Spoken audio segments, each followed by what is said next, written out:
A vontade de potência. Como que foi exposto, talvez se pense que Nietzsche chega ao extremo individualismo e o amoralismo, a aversão à moral, né, e não se preocupa com nada coletivo ou social. Muitos, inclusive, o chamaram de niilista. E o que é niilista?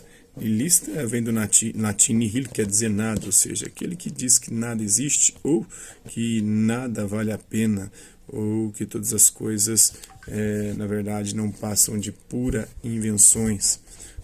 O niilismo começa lá atrás, na filosofia antiga, com o Gorgias, que dizia que nada existe, né, que tudo não passa de ilusão. Mesmo se existisse alguma coisa, né, nós não poderíamos conhecer, e mesmo se nós pudéssemos conhecer, a gente jamais poderia comunicar, ensinar essa coisa. Então, para acusá-lo de não acreditar em nada, né, e negar os valores, é o que não faz jus ao seu pensamento. Ao contrário, o filósofo atribuiu ao niilismo à moral. A moral que negava a moral decadente dos valores tradicionais, a moral cristã e racionalista grega, porque ela que negava tudo aquilo que é vital, tudo aquilo que aumenta a nossa potência de viver, toda a nossa energia vital, tudo aquilo que é, de alguma maneira, vital para o ser humano, ela passou a considerar pecado, né? A soberba, a avareza, a luxúria, a ira, a gula, a inveja, a preguiça, tudo isso aí são coisas que aumentam a nossa energia vital. E a moral passou a considerar tudo isso aí coisas ruins, más, negativas, e o niilismo dela vem negar tudo isso e pregar o contrário de tudo isso, né? Uma transvaloração dos valores. Por isso ele diz que é necessário uma nova mudança dos valores, né? Que é acomodar o ser humano na mediocridade, que tudo uniformiza, né? A moral de rebanho, que transforma todo mundo no coletivo, né? Um rebanho que é guiado ali por um pastor, por um guia, né? Destruir esses valores é a condição para que possam nascer os valores novos do além do homem, do super-homem, do sobre-humano, o que só pode ser alcançado aí pela vontade de poder, a vontade de potência. Também essa expressão pode levar a confusões. Não se trata do poder que domina os outros, que subjuga os outros, mas das forças vitais, das energias vitais recuperadas pelo indivíduo dentro de si. Num Dionisíaco dizer sim ao mundo, e que se encontravam entorpecidas. O deus Dionísio é o deus dos excessos, o deus das orgias sexuais, o deus do vinho, o deus de tudo aquilo que aumenta a nossa potência, a nossa vontade e a nossa coragem de viver. E a moral cristã, a moral racionalista, ela nega o nosso corpo, nega esse mundo, inventa um outro mundo onde nesse mundo aqui a gente sofre, no outro a gente goza. Mas Nietzsche diz que só existe esse mundo e é aqui que nós devemos gozar, e o gozo deste mundo, aproveitar e viver plenamente esse mundo, é o que aumenta a nossa energia vital, e não adianta porque não haverá outro. Ou a gente aproveita esse, ou não aproveita nada, né? O poder é virtude no sentido de força, de vigor, de capacidade. Portanto, virtude é autorrealização, a realização de si mesmo, né?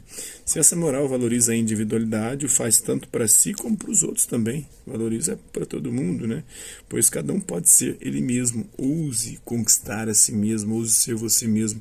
Não se deixe subjugar pelas morais, a moral de rebanho, a moral coletivista que quer te colocar ali num grupo, te descaracterizando, te uniformizando, né?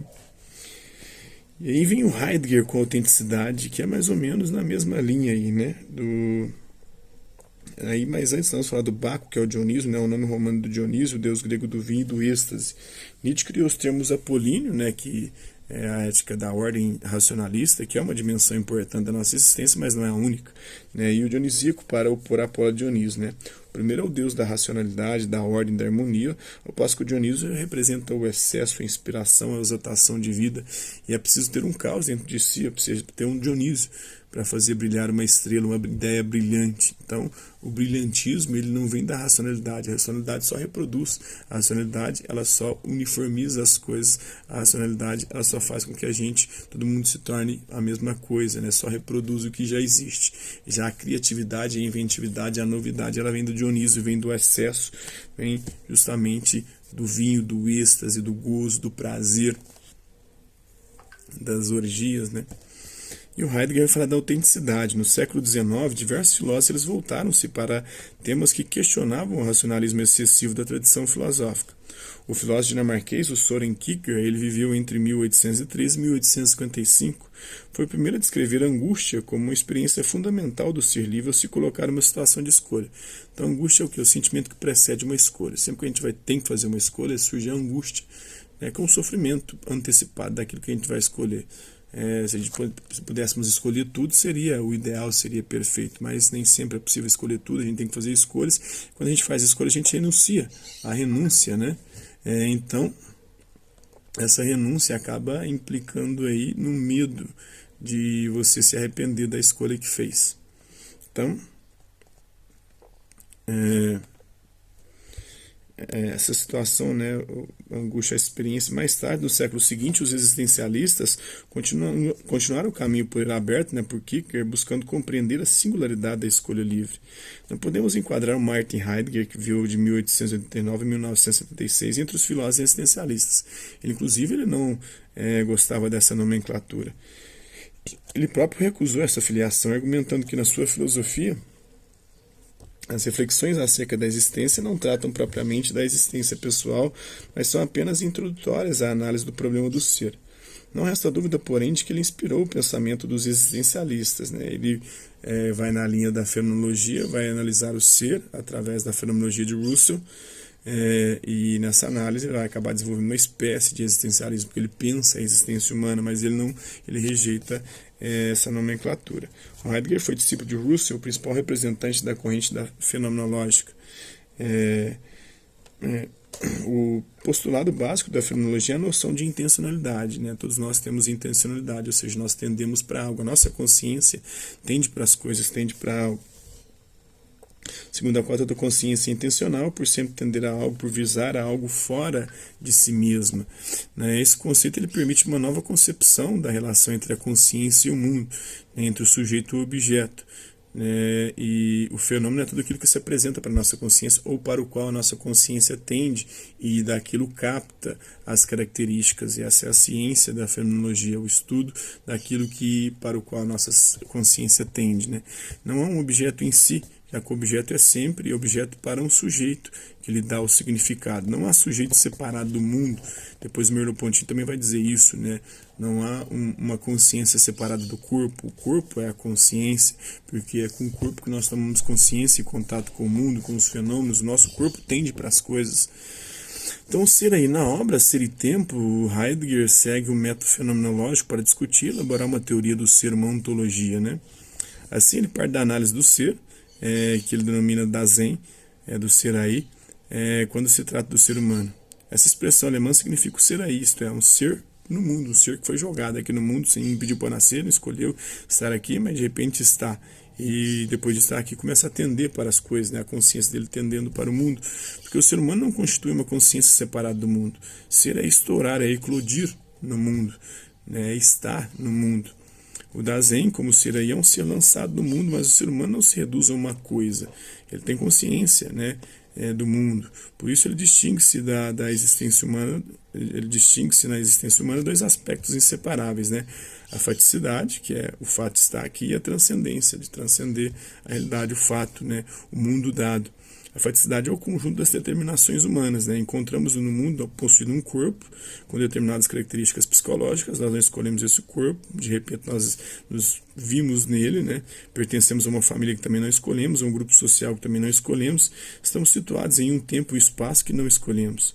Vivemos em um mundo que não criamos e ao qual nos encontramos submetidos em um primeiro instante. A gente chegou aqui, tá? Tem que submeter a ele, mas a gente pode transcendê-lo, né? A transcendência é a ação pela qual o ser humano executa o movimento de ir além dessas determinações do mundo da faticidade.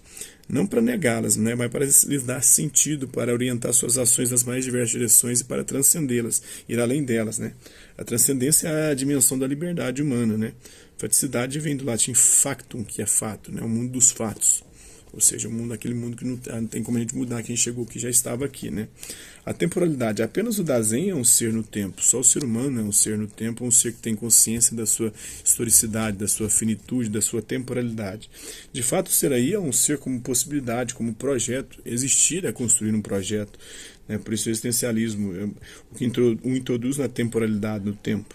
Isso não significa apenas ter um passado e um futuro, em que os momentos se sucedem passivamente uns aos outros, mas sim que a existência é este ato de se projetar no futuro. Existir é construir um futuro, ao mesmo tempo que transcende o passado, deixando o passado para trás, mas também carregando, né, o que não é feito sem dificuldade. Mergulhado na faticidade, no mundo dos fatos, né, o ser humano ele tende a recusar seu próprio ser, né, cujo sentido se anuncia, mas que ainda se acha oculto.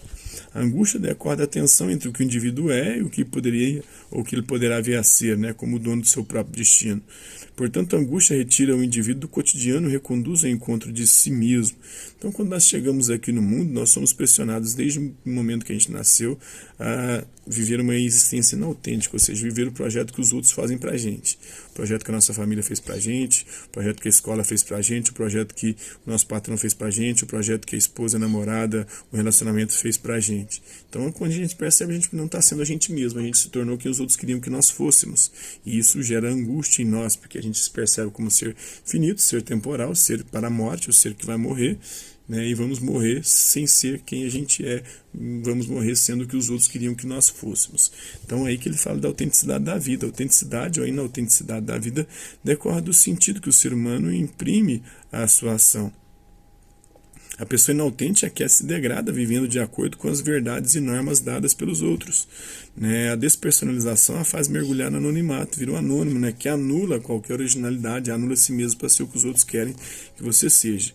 É o que Heidegger chama de mundo do si, né? Ao designar a impessoalidade da ação.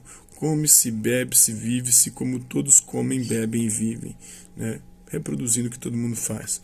Ao contrário, a pessoa autêntica é aquela que se projeta no tempo, sempre em direção ao futuro, né, que rompe com essas projeções feitas pelos outros e busca construir seu próprio projeto, né?